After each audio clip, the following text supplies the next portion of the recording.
Hello guys, welcome to read for job. आप हमारे class में आप लोग का स्वागत है। मैं हूँ एसके मैम। आप लोग के लिए प्रीवियस ईयर क्वेश्चन चला रही हूँ। आप लोग जैसे ही प्रीवियस ईयर क्वेश्चन को सॉल्व कर देंगे आप समझ जाइएगा कि हम सीटेट को कर सकते हैं। और इसके साथ आप लोग को थ्योरी भी चलाना है, मतलब कि थ्योरी क्लास भी करना है। तो हम बहुत ही धमाकेदार तरह से थ्योरी क्लास लेकर के आएंगे। तब तक के लिए हम प्रीवियस ईयर क्वेश्चन को सॉल्व करेंगे। फर्स्ट पार्ट हो चुका है, सेकेंड पार्ट भी हो चुका है। यहाँ पर थर्ड पार्ट देखेंगे हम।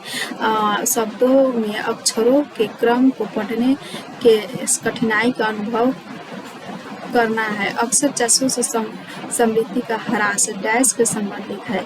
क्या करें, पढ़ने में कठिनाई होता है उसे हम डिसलेक्सिया कहते हैं। ओके, जब भी पढ़ने में कठिनाई हो उसे हम डिसलेक्सिया कहेंगे। और डिसकैलकुलिया उसे कहा जाता है जो गणित संबंधी। कैलकुलिया कैलकुलेटर से होता है गणित हमारा सॉल्व, जैसे कैलकुलिया इसको गणित संबंधी कहा जाता है। डिस्ग्राफिया यहाँ पर हमारा डिस्ग्राफिया होता है, जो डिस्लेक्सिया होता है या भाषाई संबंधी होता है। डिस्ग्राफिया जो लिखने संबंधी विकार होता है। यहाँ पर ग्राफ से आप लोग समझ सकते हैं कि जब हम पेपर में ग्राफ बनाएंगे, कॉपी में लिखेंगे, जब तक लिख कर ग्राफ नहीं बनाएंगे तब तक नहीं बनेगा। इसलिए हमारे डिस्ग्राफिया लिखने से संबंधित होता है। डिस्प्लेक्सिया हमारा बोलने से संबंधित होता है, भाषाई संबंधित होता है। ये सब विकार है एक तरह की। यहाँ पढ़ने से संबंधित विकार को कठिनाई को यहाँ डिसलेक्सिया करते हैं। ओके, हम पढ़ेंगे क्वेश्चन नंबर 18 की तरफ और देखेंगे सभी के लिए विद्यालयों में सभी की शिक्षा निम्नलिखित में से किसके लिए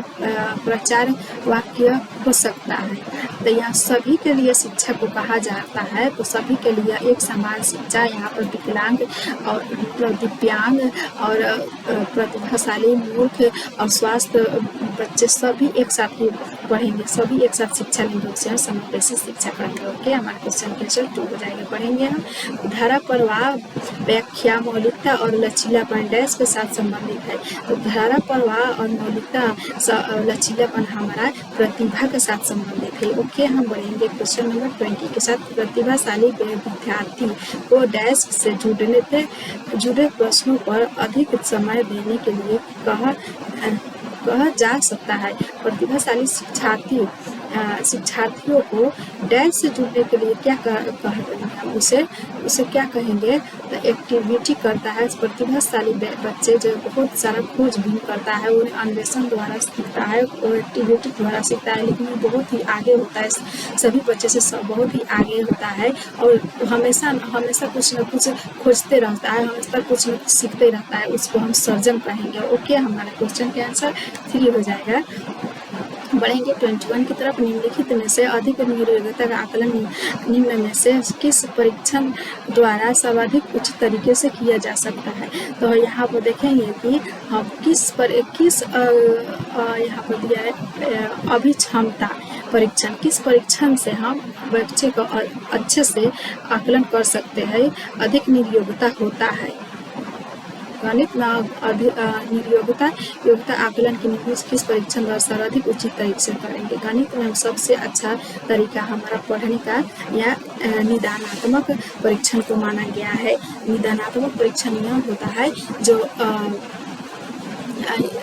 बच्चे को हम जो नहीं आए उसको समझ करके अच्छे से समझ करके उसको भी समझाए और उसका निदान करें। यहाँ निदानात्मक परीक्षण हमारा हो जाएगा। ओके, हमारा क्वेश्चन के आंसर बढ़ेंगे 22 की तरफ। सिद्धांत चित्र डैश के द्वारा नवीन अवधारणाओं की समझ बढ़ाते हैं। सिद्धांत चित्र के द्वारा नवीन अवधारणाओं को समझ बढ़ाते हैं। विषय क्षेत्र के बीच ज्ञान के स्थानांतरण द्वारा या विशिष्ट विवरण पर एकाग्रता केंद्रित करने या अध्ययन के लिए शैक्षणिक विषय वस्तु की प्राथमिकता तय करने पर या तर्कपूर्ण ढंग से सूचनाओं को व्यवस्थित करने की योग्यता को बढ़ाने के लिए। यहाँ पर देखेंगे हमारे क्वेश्चन के आंसर 4 हो जाएगा। तर्क, जब भी हम सिद्धांत चित्र को या अवधारणाओं को समझने की कोशिश करेंगे तो हमारे उनको किस तरह से हम समझेंगे कि हमको बढ़ावा मिले। अपने तर्क से, अपने ढंग से, अपने व्यवस्था से हम सोचने का काम करेंगे या ढंग से सूचनाओं को व्यवस्थित करने की योग्यता को बढ़ावा देंगे। ओके, हमारे क्वेश्चन के आंसर 4 हो जाएगा। बढ़ेंगे 23 की तरफ। अल्बर्ट बंडूरा के सामाजिक अधिगम सिद्धांत के अनुसार निम्न कौन सा सही है। तो अल्बर्ट बांडुरा ने यहाँ पर बताया है कि व्यक्ति का ऑब्जर्व द्वारा, समाज से ऑब्जर्व के द्वारा ही बच्चे सीखते हैं और बच्चे का विकास होता है। तो इन्होंने यहाँ पर देखिए कहा पर ऑप्शन द्वारा खेल अनिवार्य है और उसे विद्यालय में प्राथमिकता दी जानी चाहिए। नहीं, बच्चों के सीखने के लिए प्रारूपीकरण मॉडलिंग एक मुख्य तरीका है। हाँ जी हाँ, मॉडलिंग एक मुख्य तरीका है। बच्चे को हम मॉडलिंग द्वारा सिखाते हैं। जैसे कि समाज में कोई व्यक्ति कोई कार्य कर रहा है तो उसको बच्चा बहुत अच्छे से उसको ऑब्जर्व करेगा और इसी तरह से उसको विकास में कंसेप्ट बैठ जाएगा, इसी तरह से वो अपना विकास करेगा। ओके, हमारे क्वेश्चन के आंसर 2 हो जाएगा। अल्बर्ट बांडुरा के द्वारा दिया गया सिद्धांत में वही बताएगा। निगमनात्मक तर्क में शामिल है। निगमनात्मक तर्क में क्या शामिल है? जो एक आगमनात्मक होता है एवं निगमनात्मक होता है। आगमनात्मक किसको कहा जाता है? जो हम उदाहरण के द्वारा सिखाते हैं, और निगमनात्मक जिसे हम उदाहरण बाद में दिया जाता है, उसको हम पहले कॉन्सेप्ट को लाएंगे और उस कॉन्सेप्ट को समझने के बाद हम उदाहरण देंगे। लेकिन आगमन में जब पहले हम उदाहरण दें तो उसके बाद ही कुछ आगे बताएंगे। ओके, हम देखिए यहाँ पे निगमनात्मक तर्क को शामिल करने के लिए हम सामान्य से विशिष्ट की ओर तर्क करेंगे। ओके, हमारे क्वेश्चन के आंसर 1 ही हो जाएगा।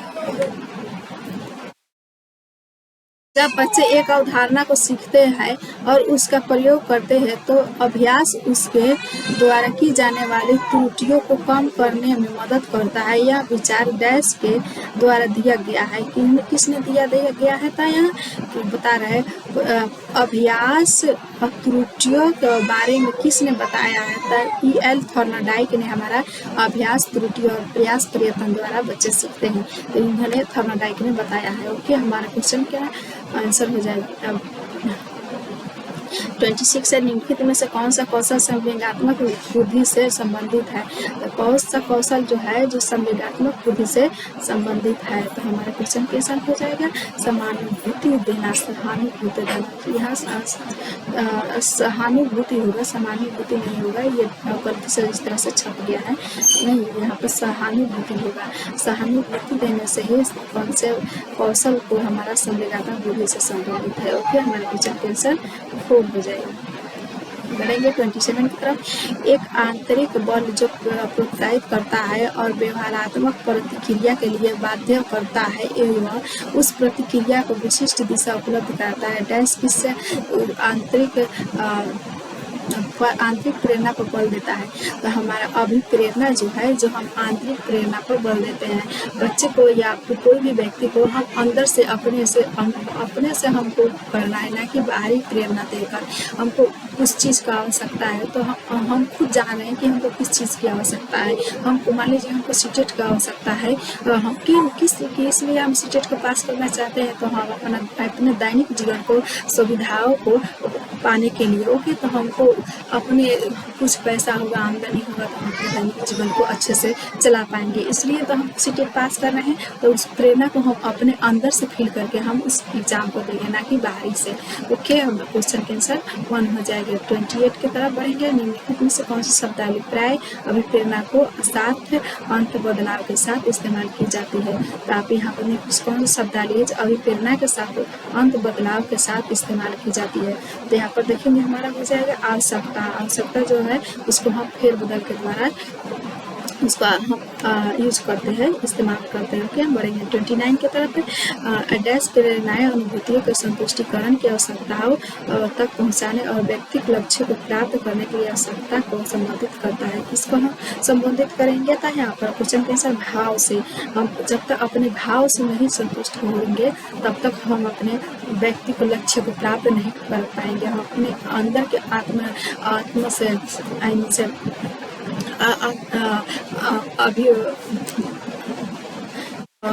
अपने भाव के द्वारा हम अपने लक्ष्य को प्राप्त करेंगे आंतरिक प्रेरणा से। ओके, हमारा क्वेश्चन के आंसर 2 हो जाएगा। बढ़ेंगे 30 नंबर। निम्नलिखित में से कौन सा कारण अधिगम को सकारात्मक प्रकार से प्रभावित करता है। तो आप देखेंगे यहाँ पर ये तीनों नहीं होगा, लेकिन अर्थपूर्ण संबंध जो होगा यह हमारा सकारात्मक प्रभाव पर प्रभावित पड़ेगा, ना कि अनुत्तीर्ण होने के भय से, या सहपाठियों की प्रतियोगिता से, ना माता पिता की ओर से बदलाव से। ओके, हमारा क्वेश्चन के आंसर 3 हो जाएगा। ओके दोस्तों, आप लोग